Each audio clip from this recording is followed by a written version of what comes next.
Hello my friends, I am back and today we are going to finish reading The City of Ember. So the last time we read, Dune and Lena had taken the boat and they took Poppy too, and they took the boat all the way to the end of the river and they had to climb up this steep mountain, and they came out of the tunnel that was surrounded by rock and stone into this big open space, and there was a silvery white circle lighting up the sky. And then there were these creatures flying around that they've never seen before, and these big, tall, thick wooden plants that they didn't know what they were. And then suddenly the silver circle went down in the sky, and a big, bright, fiery orange circle came up and lit up the whole everything. And they're super confused. And on their way, they had found the book that was written in somebody's handwriting, like a journal of some kind, and now they are about to read it. So hopefully that will give us a clue as to what's happening. So this is our last chapter, chapter 20, the last message. Friday. They tell us we leave tonight. I knew it would be soon. The training has been over for nearly a month now, but still, it feels sudden. It feels like a shock. Why did I agree to do this? I'm an old woman, too tired to take up a new life. I wish now that I had said no when they asked me. I've put everything I can into my one suitcase. Clothes, shoes, a good wind-up clock, some soap, an extra pair of glasses. Bring no books, they said, and no photographs. We have been told to say nothing, ever again, about the world we come from. But I'm going to take this notebook anyhow. I'm determined to write down what happens. Someday, someone may need to know. Saturday. I went to the train station yesterday evening, as they told me to, and got on the train they told me to take. It took us through Spring Valley, and I glanced out the window at the fields and houses of the place I was saying goodbye to, my home, and my family's home for generations. I rode for 2 hours until the train reached a station in the hills. When I arrived, they met me, 3 men in suits, and drove me to a large building, where they led me down a corridor and into a big room full of other people. All with suitcases, most with gray or white hair. Here, we have been waiting now for more than an hour. They've spent years and years making this plan. It's supposed to ensure that no matter what happens, people won't disappear from the earth. Some say that will never happen anyhow. I'm not so sure. Disaster seems very close. Everything will be all right, they tell us, but only a few people believe them. Why, if it's going to be all right, do we see it getting worse every day? And of course, this plan is proof that they think the world is doomed. All the best scientists and engineers have been pulled in to work on it. Extraordinary efforts have been made, efforts that would have done more good elsewhere. I think it's the wrong answer. But they asked me if I would go. I suppose because I've spent my life on a farm and I know about growing food. In spite of my doubts, I said yes. I'm not sure why. There are 100 of us, 50 men and 50 women. We are all at least 60 years old.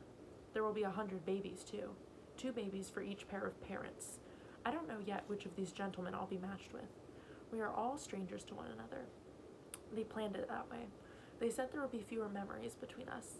They want us to forget everything about the lives we've led and the places we've lived. The babies must grow up with no knowledge of a world outside, so they feel no sorrow for what they have lost. I hear some noises across the room. I think it's the babies arriving. Yes, here they come, each being carried by one of those gray-suited men. So many of them, so small, little scrunched-up faces, tiny fists waving. I must stop for now. They're going to pass them out. Later. We're traveling again, on a bus this time. It is night, I think, though it's hard to be sure because they've boarded up the windows of the bus from the outside.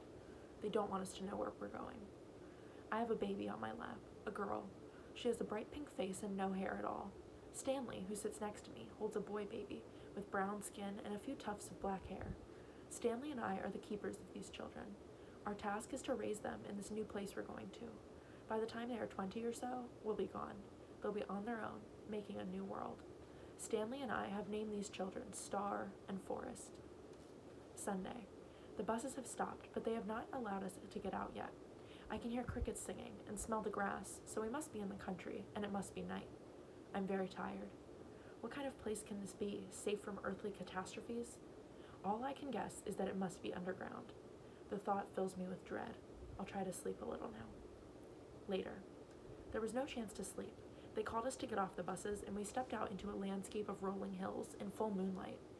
That's the way we'll be going in, they told us, pointing to a dark opening in the hill we stood on. Form a line there, please. We did so.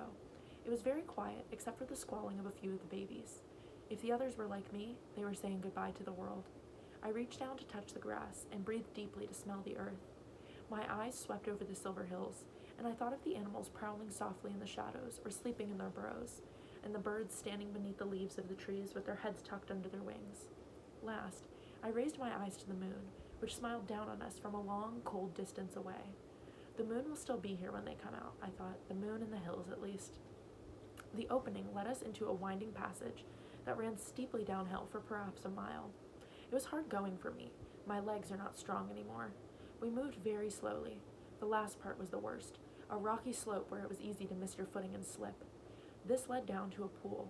By the shore of the pool, our group of aged pioneers gathered. Motorboats were waiting here for us, equipped with lanterns. When it's time for people to leave this place, is this the way they will come? I asked our pilot, who has a kind face. He said yes. But how will they know there's a way out if no one tells them? I said. How will they know what to do? They're going to have instructions, said the pilot. They won't be able to get at the instructions until the time is right. But when they need them, the instructions will be there. But what if they don't find them? What if they never come out again? I think they will. People find a way through just about anything. That is all he would say. I'm writing these notes while our pilot loads the boat. I hope he doesn't notice. It ends there, said Lena, looking up. He must have noticed, said Dune, or she was afraid he would, so she decided to hide it instead of taking it with her. She must have hoped someone would find it. Just as we did, he pondered, but we might not have if it hadn't been for Poppy. No, and we wouldn't have known that we came from here. The fiery circle had moved up in the sky now, and the air was so warm that they took off their coats. Absently, Dune dug his finger into the ground, which was soft and crumbly. But what was the disaster that happened in this place, he said. It doesn't look ruined to me. It must have happened a long, long time ago, said Lena. I wonder if people still live here. They sat looking out over the hills, thinking of the woman who had written in the notebook. What had her city been like, Lena wondered. Like Ember in some ways, she imagined. A city with trouble, where people argued over solutions. A dying city. But it was hard to picture a city like Ember here in this bright, beautiful place. How could anyone have allowed such a place to be harmed? What do we do now? Asked Lena. She wrapped the notebook in its covering again and set it aside. We can't go back up the river and tell them all to come here. No, we can never make the boat go against that current. Are we here alone then? Forever? Maybe there's another way in, some way that lets you walk down to Ember. Or maybe there's another river that runs the other way. We have candles now. We could cross the unknown regions if we found a way to get there. This was the only plan they could come up with. So, all day long, they searched for another way in. Under the brow of the hill, they found a hole where a stream wandered into the dark. The water was good to drink, but the hole was far too small for them to fit through. There were gullies full of shrubs, and Lena and Dune crawled among the leaves and prickly branches, but found no openings. Bugs buzzed around their ankles and past their eyes. Brown earth stained their hands, and pebbles got into their shoes. Their thick, dark, shabby clothes got all full of prickly things, and since they were too hot anyhow, they took most of them off. They had never felt such warmth against their skin and such soft air. When the bright circle was at the top of the sky, they sat for a while in the shade of one of the tall plants on the side of the hill, in a place where the thick brush gave way to a clearing. Poppy went to sleep, but Lena and Dune sat looking out over the land. Green was everywhere, in different shades, like a huge, brilliant, gorgeous version of the overlapping carpets back in the rooms of Ember. Far away, Lena saw a narrow, gray line curving like a pencil stroke across a sweep of green. She pointed this out to Dune, and both of them squinted hard at it, but it was too far away to see clearly. Could it be a road? Said Lena. It could, said Dune. Maybe there are people here after all. I hope so, said Dune. There's so much I want to know. They were still gazing at the far-off bit of gray when they heard something moving in the brush nearby. Leaves rustled. There was a scraping, shuffling sound. They stiffened and held their breath. The shuffling paused, then started up again. Was it a person? Should they call out? But before they could decide what to do, a creature stepped into the clearing. It was about the same size as Poppy, only lower to the ground because it walked on 4 legs instead of 2. Its fur was a deep rust red. Its face was a long triangle. Its ears stood up in points, and its black eyes shone. It trotted forward a few steps, absorbed in its own business. Behind it floated a thick, soft-looking tail. All at once, it saw them and stopped. Lena and Dune stayed absolutely still. So did the creature. Then it took a step toward them, paused, tilted its head a little as if to get a better look, and took another step. They could see the sheen of its fur and the glint of the light in its eyes. For a long moment, they stayed like this, frozen, staring at each other. Then, unhurriedly, The creature moved away. It pushed its nose among the leaves on the ground, wandering back toward the bushes, and when it raised its head again, they saw it was holding something in its white teeth, something round and purplish. With a last glance at them, it leapt toward the bushes, its tail sailing, and disappeared. Lena let out her breath and turned to look at Dune, whose mouth was open in astonishment. His voice shaky, he said, "That was the most wonderful thing I have ever seen, ever, in my whole life." "Yes, and it saw us," Dune said, and Lena nodded. They both felt it. They had been seen. The creature was utterly strange, not like anything they had ever known, and yet when it looked at them, some kind of recognition passed between them. "I know now," said Dune. "This is the world we belong in."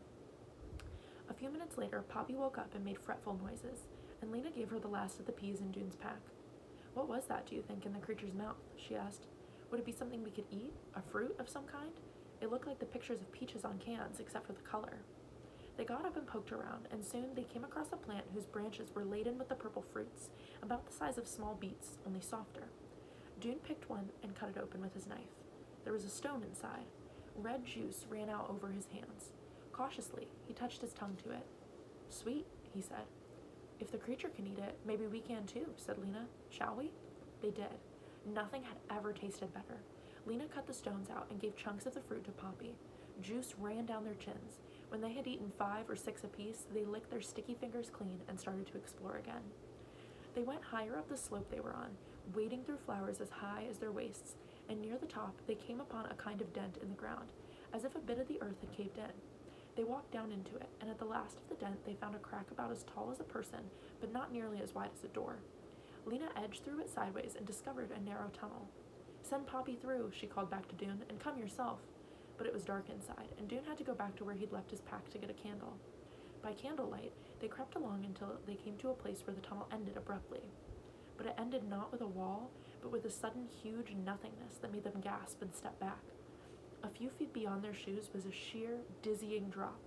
They looked out into a cave so enormous that it seemed almost as big as the world outside. Far down at the bottom shone a cluster of lights. "It's Ember," Lena whispered. They could see the tiny, bright streets crossing each other, and the squares, little chips of light, and the dark tops of buildings. Just beyond the edges was the immense darkness. "Oh, our city, Dune. Our city is at the bottom of a hole." She gazed down through the gulf, and all of what she had believed about the world began to slowly break apart. "We were underground," she said.